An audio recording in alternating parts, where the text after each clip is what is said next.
Hi friends, self channel में तमारू स्वागत है। आज एक इम्पोर्टન્ટ टॉपिक तरफ जी रहा है। આપણે કેથેટરાઇઝેશન્સ તમે ગમે તે ક્રેશ કોર્સ ખરીદી લો છે, પણ આ રીતનું મટીરિયલ અને આ રીતનું તમને સમજાવતો વિડીયો કોઈ પણ જગ્યાએ યુટ્યુબમાં તમને મળશે નહીં। આપણે સાથે સાથે કેથેટરાઇઝેશનની સાથે સાથે આપણે બોવેલ એલિમિનેશન્સ પણ જોઈશું કે જે એક્ઝામમાં પૂછાય છે। ચલો શરૂઆત કરીએ આપણા વિડીયોની। કેથેટરાઇઝેશન્સની અંદર જુઓ તો પહેલું ડેફિનેશન્સ આપણે જોઈએ કે કેથેટરાઇઝેશન તમે કોને કહેશો। તો આ એક એવી પ્રક્રિયા છે કે યુરિનરી બ્લેડરની અંદર નાની સાઇઝની ટ્યુબ આપણે ઇન્સર્ટ કરવાની છે અને યુરિનને આપણે બહાર નીકાળતા હોઈએ છીએ। યુરેથ્રા મારફતે શું કરીએ છીએ, એની અંદર દાખલ કરીએ છીએ, જેને આપણે કેથેટરાઇઝેશન્સ કહીએ છીએ। બરાબર। હવે જો કેમ આપણે કરવું પડે, એની પર્પઝ શું છે કેથેટરાઇઝેશન્સના, તો રિટેન્શન્સ ઓફ યુરિન હોય, યુરિનનો ભરાવો થઈ ગયો હોય, અનકોન્શિયસ પેશન્ટ્સ હોય, પેરાલિસિસ પેશન્ટ્સ હોય, બેડરિધન પેશન્ટ્સ હોય, એમના માટે આપણે એવા પેશન્ટ્સની અંદર કેથેટરાઇઝેશન્સ આપણે કરતા હોઈએ છીએ। હવે ઇન્ડિકેશન્સ કેવા પેશન્ટને આપણે કરી શકીએ, તો બ્લેડર ઇરિગેશન્સ કરવું હોય, ડ્યુરિંગ PURP કે સેમ્પલ કલેક્ટ કરવાનું હોય, લોંગ ટાઈમ સર્જરી હોય, કોઈ એવું પેશન્ટ હોય કે જે હેડ ઇન્જરીવાળું હોય અને ઇમરજન્સીની અંદર આવ્યું હોય, તો એવા પેશન્ટ્સની અંદર આપણે કેથેટર કરીએ છીએ। કારણ કે એમાં શું હોય, ખાસ કરીને આપણે યુરિન આઉટપુટ એનો ચેક કરવાનો હોય છે, જેથી કારણ શું હોય એનું કે ADH ડિસ્ટર્બ થયું છે કે નહીં આપણને ખ્યાલ આવી જાય। બરાબર। હવે આપણે જઈશું કેથેટરાઇઝેશનના પ્રોસિજર તરફ, જેમાંથી ક્વેશ્ચન્સ નીકળે છે। બરાબર। ચલો પહેલું પેશન્ટને આપણે રાઇટ આઇડેન્ટિફિકેશન ઓળખીશું, કન્સલ્ટ લઈશું અને કયા કયા આર્ટિકલ્સની જરૂર પડશે આપણે જોઈ લઈએ। એમાં પહેલાં આપણે કેથેટરાઇઝેશન પ્રોસિજરની અંદર આપણે કેથેટરની જરૂર પડશે। તો કેથેટરની અંદર જુઓ, પહેલી વસ્તુ સાઇઝ, ઇમ્પોર્ટન્ટ ટોપિક આ છે સાઇઝ। સાઇઝ શું છે, કેથેટરના ક્રાઇટેરિયા પર ડિપેન્ડ કરે। બરાબર। કેથેટરના ક્રાઇટેરિયા એટલે કે જેવા કે એજ કેટલી છે, ડ્યુરેશન્સ કેટલા ટાઈમ નાખવાનું છે, આપણે કન્ડિશન્સ પેશન્ટની કેવી છે એના પર ડિપેન્ડ કરે। હવે એડલ્ટની અંદર આપણે વાત કરીએ તો 16 થી 18 ઇંચ। બરાબર।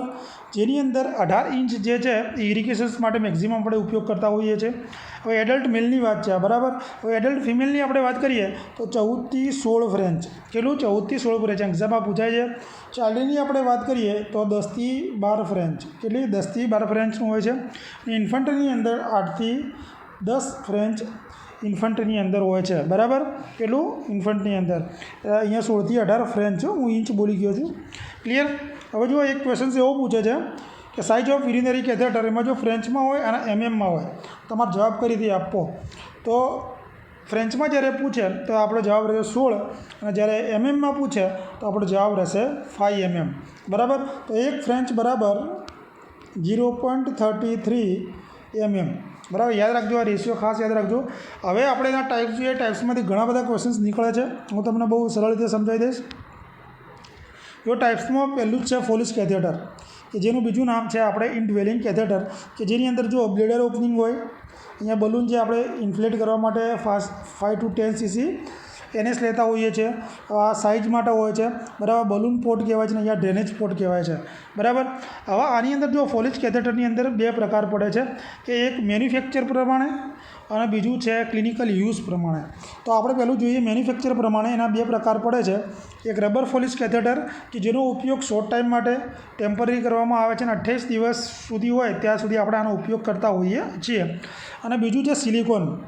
સિલિકોન લોંગ ટાઈમ માટે હોય છે, 3 મહિના સુધી તમે કરી શકો છો। અને પેરાલિસિસ અને અનકોન્શિયસ જેવા પેશન્ટ્સ હોય તો એની અંદર આપણે સિલિકોનનો ઉપયોગ કરતા હોઈએ છીએ। એટલે મેન્યુફેક્ચર પ્રમાણે બે, રબર્સ અને સિલિકોન। બરાબર। હવે આપણે એકોર્ડિંગ ટુ ક્લિનિકલ પ્રમાણે જોઈએ, જો સિલિકોનનું કઈ રીતે હોય છે જોઈ લો તો તમને આઈડિયા આવી જાય। ક્લિયર। હવે એકોર્ડિંગ ટુ ક્લિનિકલ પ્રમાણે 3 પ્રકાર પડે છે, કે સિંગલ લ્યુમેન, ડબલ લ્યુમેન અને ટ્રિપલ લ્યુમેન। બરાબર। હવે સિંગલ લ્યુમેન જોઈ લો આ રીતનું હોય છે, અને સિંગલ લ્યુમેનનો ઉપયોગ તમે કઈ જગ્યાએ કરો છો, કે ટેમ્પરરી, કે આપણે ટેમ્પરરી બ્લેડરને ખાલી એમ્પ્ટી કરવું હોય તો ખાલી કરવું હોય એના માટે એ સિંગલ ટાઈમ તમે યુઝ કરી શકો છો। ડબલ લ્યુમેનની અંદર શું આવશે, ડબલ લ્યુમેન કેવું હોય છે જોઈ લો પહેલાં। આ રીતનું ડબલ લ્યુમેન હોય છે, કે જેનો ઉપયોગ મોસ્ટ કોમનલી ક્લિનિકલ પ્રેક્ટિસની અંદર કરવામાં આવે છે। આ એક્ઝામમાં પૂછાયેલું છે। બરાબર। ડબલ લ્યુમેનનું મોસ્ટ યુઝ ક્લિનિકલ પ્રેક્ટિસની અંદર કરવામાં આવે છે, સર્જરીવાળા પેશન્ટ્સમાં આપણે યુઝ કરતા હોઈએ છીએ। અને ટ્રિપલ લ્યુમેનનું પણ એક્ઝામમાં વારંવાર પૂછાય છે, જોઈ લો આ રીતનું હોય છે, જે યુરિનરી બ્લેડર ઇરિગેશન્સ કરવા માટે, યુરિનરી બ્લેડર ઇરિગેશન્સની અંદર આનો ઉપયોગ થાય છે, ટ્રિપલ લ્યુમેનની અંદર। ક્લિયર। ચલો એક ક્વેશ્ચન્સ આપણે જોઈ લઈએ એના રિલેટેડ। તો most common Foley catheter use in clinical practice, clinical પ્રેક્ટિસની અંદર કયા પ્રકારનું કેથેટરનો યુઝ કરવામાં આવે છે, તો આપણે અત્યારે જ જોયું તો ડબલ લ્યુમેનનો યુઝ કરવામાં આવે છે। બીજું છે સુપ્રાપ્યુબિક કેથેટર. પહેલું ફોલિસ કેથેટર આપણે ક્લિયર થઈ ગયું. સુપ્રાપ્યુબિકમાં જુઓ, સુપ્રાપ્યુબિકનું એક્ઝામમાં પૂછાય છે ઘણીવાર, બરાબર. હવે આની અંદર શું કરવામાં આવે છે કે સુપ્રાપ્યુબિકની અંદર ચલો પહેલાં ઇન્ડિકેશન્સ સુપ્રાપ્યુબિક હું તમને કઈ રીતે કરીએ છીએ કે આપણે કેથેટરને શું કરીએ છીએ, આ યુરિનરી બ્લેડર છે આપણું, કે ડાયરેક્ટ એને યુરિનરી બ્લેડરની અંદર આપણે ઇન્સર્ટ કરીએ છીએ અને પેલ્વિક બોન હોય, પેલ્વિક બોનના 2.5 સેન્ટીમીટર અબવ આપણે પ્યુબિક બોનના 2.5 સેન્ટીમીટર અબવ પ્યુબિક બોનથી 2.5 સેન્ટીમીટર અબવ એની અંદર દાખલ કરતા હોઈએ છીએ, બરાબર. એટલે આના ઇન્ડિકેશન જોઈએ. હવે તો આ રીતનું હોય છે. આપણે ડાયરેક્ટ અહીંથી યુરિનરી બ્લેડર છે અને ડાયરેક્ટ આપણે પ્યુબિક બોનથી 2.5 સેન્ટીમીટર ઉપર ઇન્સર્ટ કરીએ છીએ. ક્લિયર. ઓબ્સ્ટ્રક્શન, યુરેથ્રામાં ઓબ્સ્ટ્રક્શન હોય, ટ્યુમર હોય, કાર્સિનોમા હોય તો આપણે કરતા હોઈએ છીએ. જો મેં વાત કરી રીતે, બરાબર, કઈ રીતે ઇન્સર્ટ કરવાનું હોય છે. હવે આપણો રોલ શું કે 300 થી 400 ml ફ્લુઇડ આપણે પહેલાં બ્લેડરની અંદર એડમિનિસ્ટર કરીશું. કોની મદદથી? સિરિંજની મદદથી આપણે કરીશું. આની મદદથી શું થાય કે આ કરવાથી જે ત્યાંના મસલ્સ હોય શું થશે? સ્ટ્રેસ થશે. શું થશે? સ્ટ્રેસ થશે. ક્લિયર. અને કેથેટરાઇઝેશન પછી જો યુરિનનો ફ્લો પ્રોપર ના આવતો હોય તો આપણે કેથેટરને શું કરીશું? 2.5 સેન્ટીમીટર જેટલું પાછું ખેંચી લઈશું. આ યાદ રાખજો, ખાસ ઇમ્પોર્ટન્ટ છે, બરાબર. એટલે બીજા નંબરનું હતું સુપ્રાપ્યુબિક. સુપ્રાપ્યુબિકને આપણે ક્યાં નાખીશું? પ્યુબિક બોનથી 2.5 સેન્ટીમીટર ઉપર સીધું બ્લેડરની અંદર આપણે કેથેટરને ઇન્સર્ટ કરવાનું છે. અને પછી સિરિંજની મારફતે આપણે શું કરીશું? 300 થી 400 ml ફ્લુઇડ અંદર નાખવાનું છે. અને જો યુરિન ફ્લો પ્રોપર ના આવે આફ્ટર કેથેટરાઇઝેશન તો આપણે બેક કરી નાખવાનું છે. ક્લિયર. થર્ડ છે કુડલ કેથેટર, જેને કર્વ કેથેટર તરીકે આપણે ઓળખીએ છીએ અને આનો ઉપયોગ આપણે બ્લડ ઇરિગેશન્સ માટે કરીએ છીએ, ખાસ કરીને TURPમાં. યાદ રાખજો, TURPની અંદર બ્લડ ઇરિગેશન્સ માટે આપણે આનો ઉપયોગ કરીએ છીએ, બરાબર. આ ટ્રિપલ લ્યુમેન હોય છે અને 18 ફ્રેન્ચની સાઇઝનો ઉપયોગ કરવામાં આવે છે આની અંદર. ક્લિયર. ફોર્થ છે મેલિકોટ કેથેટર. જોઈ લો, આની કેથેટર કેવી હોય છે? મશરૂમ લાઇક ટીપ હોય છે. કેવી હોય છે? આ મશરૂમ લાઇક ટીપ જોવા મળે છે. ખાસ કરીને ફિમેલની અંદર ઉપયોગમાં લેવામાં આવે છે. અને ઓપન રિનલ જ્યારે સર્જરી હોય ત્યારે આનો ઉપયોગ કરવામાં આવતો હોય છે. ક્લિયર. K90 આપણે સ્ટ્રેટ કેથેટર તરીકે ઓળખીએ છીએ, રોબિન્સન કેથેટર તરીકે ઓળખીએ છીએ અને ઇન્ટરમિટન્ટ કેથેટર તરીકે આપણે ઓળખીએ છીએ. યાદ રાખજો નામ આ બધા. કેવું હોય છે K90? આ રીતે કે આનો ઉપયોગ ટેમ્પરરી યુરિનરી બ્લેડર ખાલી કરવા માટે હોય છે, રેસિડ્યુઅલ વોલ્યુમ ચેક કરવો હોય એના માટે હોય છે, લેબર દરમિયાન આપણે ઉપયોગ કરતા હોઈએ છીએ, બરાબર. હવે આગળ જોઈએ કોન્ડોમ કેથેટર. ખાસ કરીને યુરિન સેમ્પલ લેવા માટે ઉપયોગ કરીએ. હવે કોના યુરિન સેમ્પલ લેવા માટે ઉપયોગ થાય? ધારો કે ન્યુનેટ હોય, ઇન્ફન્ટ હોય, ટોડલર હોય, જે પેશન્ટની અંદર ડ્રુલિંગ ઓફ યુરિનેશન જોવા મળે, એ ટીપકા પેશાબ આવતો હોય, ઇનવોલન્ટરી યુરિન પાસ આઉટ થતો હોય, એવા પેશન્ટ્સની અંદર આપણે કોન્ડોમ કેથેટર નાખતા હોઈએ છીએ. કોન્ડોમ કેથેટર આ રીતનું હોય છે, જોઈ લો, બરાબર. બીજા આર્ટિકલ્સમાં 10% પૂર્ણ આયોડિન આપણે કેમ લઈએ? કે સાઇટને ક્લીન કરવા માટે, બરાબર. ખાસ કરીને આફ્ટર કેથેટરાઇઝેશન પણ આપણે સાઇટને ક્લીન કરવા માટે લેતા હોય છે. કેથેટર પછી આપણે દિવસમાં 2 વાર ક્લીન કરવાનું હોય છે અને એક જ વખત યુઝ કરવાનો છે. આમાં યાદ રાખજો 2% ઝાયલોગન જેલી આપણે એનેસ્થેટિક માટે લઈએ છીએ. સિરિન 10 cc અને NS અને વોટર. જો NS અને વોટરની અંદર ખાસ યાદ રાખજો, આ બંને શેના માટે ઉપયોગ કરો? શોર્ટ ટર્મ માટે NS, લોંગ ટર્મ તો આપણે વોટરનો ઉપયોગ કરતા હોઈએ છીએ. પણ બંને બલૂનને કફ અથવા બલૂનને આપણે ઇન્ફ્લેટ કરવા માટે આનો ઉપયોગ કરીએ છીએ, બરાબર. કફ અને બલૂનને આપણે ઇન્ફ્લેટ કરવા માટે આનો ઉપયોગ કરતા હોઈએ છીએ.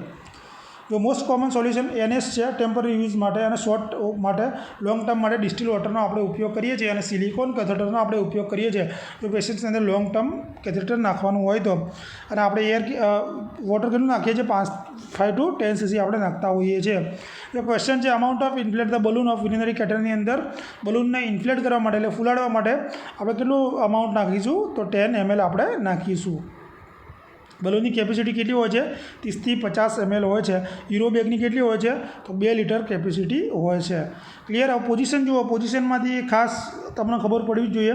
આની અંદર ફ્રોગ લેગ હોય છે. ફ્રોગ લેગની અંદર આ રીતનું હોય છે, જુઓ. ફ્રોગ લેગની અંદર આ રીતે પોઝિશન્સ હોય છે. અને મેલની અંદર સુપાઇન પોઝિશન્સ આપણે આપતા હોય છે કેથેટરની અંદર. અને ડોર્સલ રિકમ્બન્ટ સેકન્ડ પ્રાયોરિટી છે. પહેલી છે ફ્રોગ લેગ અને બીજી છે ડોર્સલ રિકમ્બન્ટ. યાદ રાખજો, બરાબર. હવે સાઇઝની અંદર જુઓ, મેલની અંદર 3 થી 4 ઇંચ અને ફિમેલની અંદર 6 થી 10 ઇંચ સાઇઝ આપણે ઇન્સર્ટ કરવાની છે. ઇન્સર્ટની સાઇઝ પૂછેલી છે. ક્લિયર.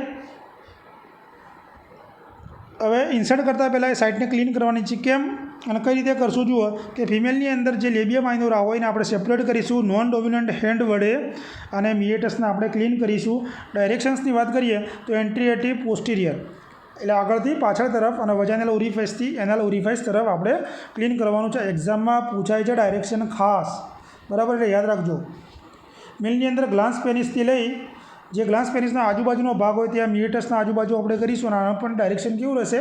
આગળથી પાછળ તરફ એન્ટીરિયર ટુ પોસ્ટિરિયર રહેશે, બરાબર. અને આ દરમિયાન આપણે પેશન્ટને શું માહિતી આપવાની હોય છે કે જ્યારે પણ તમે ઇન્સર્ટ કરતા હોય કે ત્યારે પેશન્ટને કહેવાનું ઇન્હેલ અને હોલ્ડ કે શ્વાસ લે અને રોકી રાખે કે જેનાથી કેથેટર ઇઝીલી ઇન્સર્ટ થઈ જશે. Clear? During catheterizations meet slightly resistance. જો તમે કેથેટર નાખતા હોય અને કેથેટર આગળ જાય રેઝિસ્ટન્સ એટલે આગળ જતું જાય નહીં તો તમે શું કરશો? પેશન્ટને કહેવાનું કે ભાઈ તું યુરિન પાસ કરતો હોય એ રીતે ફીલ કર, એટલે ત્યાંના મસલ શું થાય? સ્પિન્ક્ટર મસલ્સ ત્યાં રિલેક્સ થશે અને કેથેટર ઇઝીલી જતું રહેશે. અને જો ના જતું હોય તો બહુ ફોર્સ કરવાનો નથી, એને પુલ બેક કરી દેવાનું છે. ક્લિયર? અને જ્યાં કેથેટર ઇન્સર્ટ ક્યાર સુધી કરીશું કે જ્યાર સુધી યુરિન પાસ આઉટ ના થાય ત્યાર સુધી આપણે કેથેટરને ઇન્સર્ટ કરીશું. ક્લિયર? અને પછી ઇન્સર્ટ કર્યા પછી 2.5 સેન્ટીમીટર જેટલું આપણે અંદર ઇન્સર્ટ કરવાનું છે અને પછી કેથેટરને આપણે ફિક્સ કરવાનું છે. જો ફિક્સની સાઇડ ખાસ પૂછે છે, બરાબર. પહેલી આપણે લેટરલ આસ્પેક્ટ ઓફ થાઈ, ફર્સ્ટ પ્રાયોરિટી આપણી શું રહેશે? આ રહેશે. સેકન્ડ અપર આસ્પેક્ટ ઓફ થાઈ અને થર્ડ ઇનર આસ્પેક્ટ ઓફ થાઈ. એટલે યાદ રાખજો લેટરલ આસ્પેક્ટ ઓફ થાઈ પર આપણે એને ફિક્સ કરીશું. Clear? Catheter insert in male. Catheter insert મેલમાં કઈ રીતે કરશું કે જો જે પેનિસનો ભાગ હોય એને આપણે પકડીશું નોન ડોમિનન્ટ હેન્ડ વડે, બરાબર, અને પછી કેથેટરને આપણે ઇન્સર્ટ કરવાનું છે, બરાબર. અને પછી શું કરવાનું છે? પેશન્ટ્સને ટ્રેક્શન્સ આપીશું. કેમ ટ્રેક્શન આપીશું? કારણ કે ઇન્જુરીથી આપણે પ્રિવેન્ટ કરી શકીએ છીએ. હવે જુઓ આગળ જોઈએ કેર ઓફ કેથેટર. કે ટાઈમ ટુ ટાઈમ આપણે યુરો બેગને ખાલી કરવાની છે, સાઇટને ક્લીન કરવાની છે. મેં વાત કરી આગળ તો સાઇટ આપણે દિવસમાં 2 વાર ક્લીન કરવાની છે, બરાબર, અથવા એવરી શિફ્ટે તમે ક્લીન કરી શકો છો. અને જે મિએટસનો આજુબાજુનો ભાગ હોય એને આપણે ક્લીન કરતા રહેવાનું છે. અને આ જ રીતે ધારો કે તમને કોલોસ્ટોમી બેગ એમ્પ્ટી કરવાનું કે તો 1/3 જ્યારે ભરાઈ જાય ત્યારે આપણે ખાલી કરતા હોઈએ છીએ. જ્યારે યુરો બેગ 3/4 ભાગ થાય ત્યારે આપણે એને ખાલી કરી દેતા હોઈએ છીએ, બરાબર. કેથેટરમાંથી જેટલા ક્વેશ્ચન નીકળે છે આ અગાઉ એક મેં વિડીયો બનાવ્યો છે, એમાં પણ બહુ મેં સાઇઝ, ફ્રેન્ચનો કલર, કેથેટરનો કલર વિશે બધી માહિતી આપી છે. એમાં એ વિડીયો પણ જોઈ લેજો. હવે આપણે બોવેલ એલિમિનેશન્સ કે જે એમાંથી એક્ઝામમાં નીકળે જ છે ટર્મિનોલોજી એ જોઈએ. તો પેલું ડેફિકેશન્સ એટલે કોને કહીશું કે નોર્મલ જે સ્ટૂલ આપણે પાસ કરીએ એને શું કહે છે? ડેફિકેશન્સ. કોન્સ્ટિપેશન એટલે કે સ્ટૂલ પાસ કરવામાં તકલીફ પડે અને આપણે કહીએ છીએ કોન્સ્ટિપેશન. કોન્સ્ટિપેશનના આપણે પ્રકાર જોઈશું બધા. જો પ્રાઇમરી કોન્સ્ટિપેશન શેના કારણે હોય કે પેશન્ટ ફાઇબરવાળો ખોરાક ના લેતો હોય, ફ્લૂઇડ વધારે ના પીતો હોય. એ સેકન્ડરી કોન્સ્ટિપેશન ડિઝીઝના કારણે જોવા મળતું હોય છે.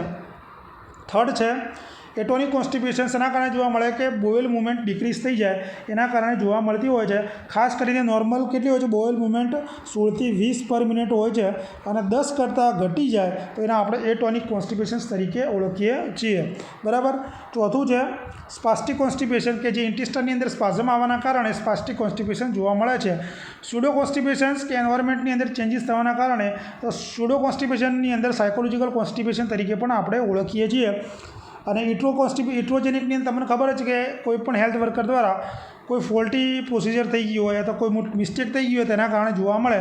દાખલા તરીકે ઓપિયોઇડ્સનો ઓવરડોઝ આપી દીધો હોય તો આ કન્ડિશન્સ જોવા મળે છે. ઇમ્પેક્શન એટલે શું કે પેશન્ટને સ્ટૂલ પાસ કરવા માટે એબલ જ ના હોય એને આપણે શું કહીશું? ઇમ્પેક્શન્સ તરીકે ઓળખીશું. મિનિંગ ઓફ ઇમ્પેક્શન્સ એટલે કે be unable to stool pass out, બરાબર.